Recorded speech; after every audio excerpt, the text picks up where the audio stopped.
Okay. बिस्मिल्लाहिर्रहमानिर्रहीम। मलिक नासिर हुसैन बात कर रहा हूँ बेल से। यहाँ पे कब्रिस्तान का एक सीन दिखाया जा रहा है कि मैं कैमरामैन से कहूँगा कि ये सारे सीन दिखा दें कि ये किस तरह कब्रिस्तान एक जोहड़ और गटरों की अमाजगाह बन चुका है।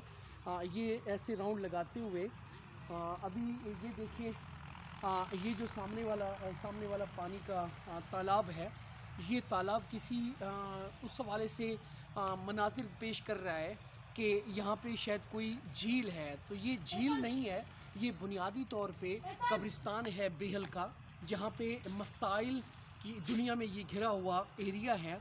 और बदकिस्मती से बेहल के रहने वाले जब अजीब नज़रों से देखेंगे, अजीब माहौल से देखेंगे और अपने तरक्याती कामों का तहफ़्फ़ुज़ भी नहीं करेंगे और पुकार भी नहीं रखेंगे और उसके बाद एक ऐसी कॉल भी नहीं देंगे कि जिसकी वजह से सारे लोग इकट्ठे हो जाएं। ये खाना खुदा है, मस्जिद है, इसके साथ का ये सारा एरिया, ये मोहल्ला इमरानाबाद का एरिया है।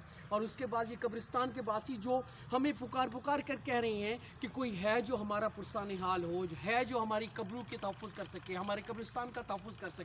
लेकिन बेहल जो गुंजान आबादी का कस्बा है, बेहल का बखर का शायद सबसे बड़ा कस्बा है आबादी के लिहाज से, लेकिन असरअंदाज इतना हो चुका है कि यहाँ पे कोई पुरसानी हाल नहीं है, ना MNAs, ना MPs, ना सियासी, ना यहाँ के कोई जो रिस्पॉन्सिबल हैं, किसको रिस्पॉन्सिबल कहा जाए। बेहल का हर शहरी, हर बासी एक दूसरे से पूछता है कि यहाँ पे कौन ज़िम्मेदार है, किस अंदाज से हम लोग कहें कि यहाँ पे हम इसका तहफ़्फ़ुज़ कर सकेंगे। ये तालाब नहीं है, ये सारे अगर ये रोड बन जाए तो इसका कोई ना कोई कवरिंग हो जाएगी। गटर बने हुए हैं तो गटर ऐसे बने हुए हैं कि यहाँ पे 9 इंच से लेकर 1.5 फुट तक टोटली गटर है यहाँ पे।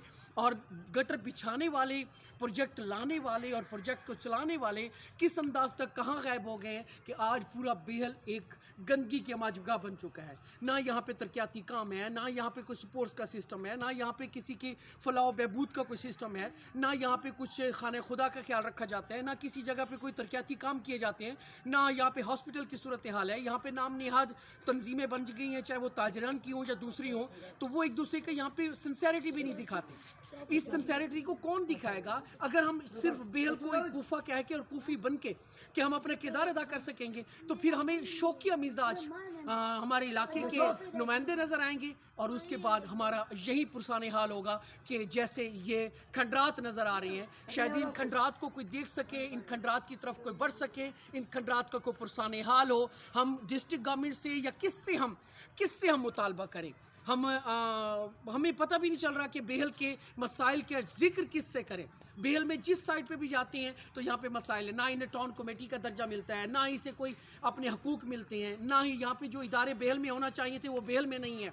यहाँ पे एजुकेशन सिस्टम है, यहाँ पे इंफ्रास्ट्रक्चर है, यहाँ पे जो भी मसाइल है वो परेशानियाँ ही परेशानियाँ हैं। तो यहाँ पे क्या बासी इंसान नहीं है, क्या पाकिस्तान में रहने वाले नहीं है, क्या हम बखर के बासी नहीं है, क्या इसी तरह हमारी इस्तेसाल किया जाएगा। अभी फिर इलेक्शन आने वाला है और फिर वही सरदारी निज़ाम और फिर वही वडेराइज़म और फिर वही हाँ जी यस जी और सरदाराना निज़ाम और सारी चीज़ें। क्यों? क्या बेहल के नौजवान, बेहल के लोग, बेहल के बासी ये चीज़ महसूस करने के लिए क्यों तैयार नहीं है? अगर आज ये तैयार नहीं है तो कल क्या कर सकेंगे? क्या बेहल को तरक्की दे सकोगे? क्या बेहल के हवाले से कुछ सोच सकोगे? क्या बेहल के हवाले से कुछ काम कर सकोगे? क्या आप अपने वतन, अपने वसेब, अपनी धरती का ख्याल कर सकोगे या ये मुतालबे ले सकोगे? इतना आपके अंदर वजूद है तो फिर आपको वडेराइज़म से, फिर आपको बिरादरी इज़्रम से और फिर इन सब लवाजमात से दूर हटना होगा। यस बॉस करने से कुछ काम नहीं बनता, अपना असूल मनाने से और अपने काम करने से सब कुछ होता है। बेहल के लिए हम सबको सोचना होगा। अगर हम नहीं सोचेंगे तो फिर हमारा कोई भी पुरसाने हाल नहीं होगा। इसी तरह हमारी भी और हमारी कब्रिस्तान की भी और इस सारे एरिया की इसी तरह बेहुरमती होती रहेगी।